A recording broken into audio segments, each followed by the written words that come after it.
how I was thinking about the entire subject. And I think where I landed after that, I landed in a place of, for now, wanting to continue to read the poem. Because I suppose where I am is, I believe marriage is one thing to work towards, and to keep in mind always that it's one thing. And there are two stories in my life.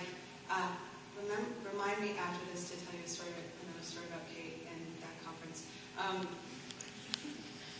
The two stories that have motivated me in continuing to read this poem.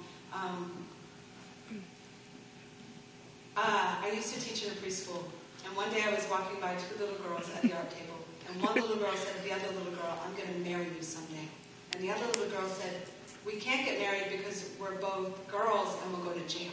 And what I realized was, in her mind, not legal meant criminal, and in our culture, criminal means evil, and from evil spirals off all that shame, all that shit that is all the other stuff that desperately needs our attention.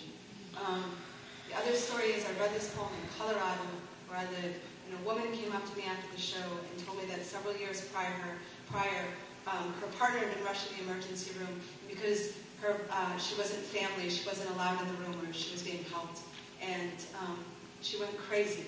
She just went crazy all night in the waiting room, begging them to let her in the room, and her partner ended up dying that night. And she told me that she wakes up every day of her life not knowing if her partner knew how hard she was trying to get into the room to be with her while she died. So cool.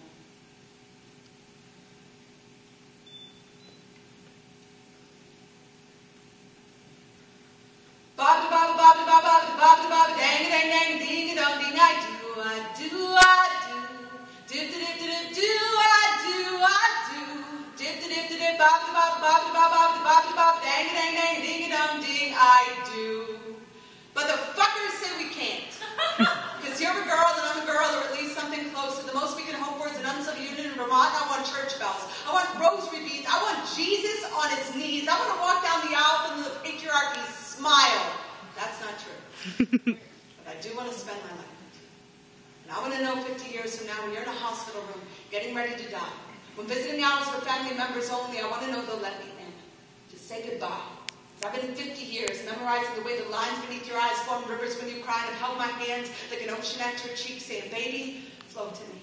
Because 50 years I've watched you grow with me. 50 years of you never letting go of me through nightmares and dreams and everything in between. From the day I said, "Buy me a ring."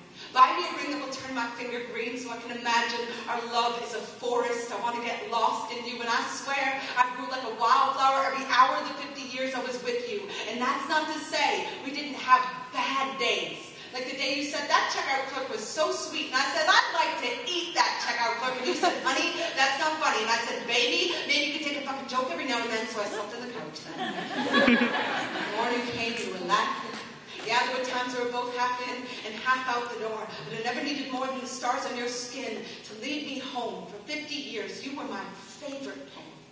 I'd read you every night, and I might never understand every word, but that was okay, because the lines of you were the closest thing to holy I had ever heard. You'd say, "This kind of love has to be a verb. We are paint on a slick canvas. It's going to take a whole lot to stick, but if we do, we'll be a masterpiece." And we were. From the beginning, living in towns that rounded our hands, folding their stares like hate notes into our pockets so we pretend they weren't there. You said, "Fear is only a verb if you let it be. Don't you dare let go of my hand." That was my favorite line. That and the time when we saw two boys kissing on the street in Kansas, and we both broke down crying, because it was Kansas. And you said, "What are the chances of seeing anything but corn in Kansas?" We were born again that day. I cut your cord and you cut mine, and the chords of time played like a concerto of hope, like we could feel the rope unwind, the noose of hate loosening from years of people like you aren't welcome here, people like you cannot work here, people like you cannot adopt. So we had lots of cats and dogs, and once even a couple of monkeys who taught to sing, "Hey, hey, we're the monkeys." Crazy like that.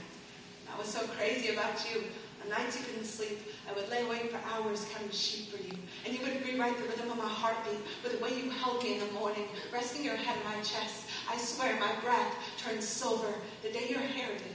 Like I swore marigolds grew in the folds of my eyelids the first time I saw you, and they bloomed the first time I watched watched you dance to the tune of our kitchen kettle in our living room. In a world that could have left us hard as metal, we were soft as nostalgia together.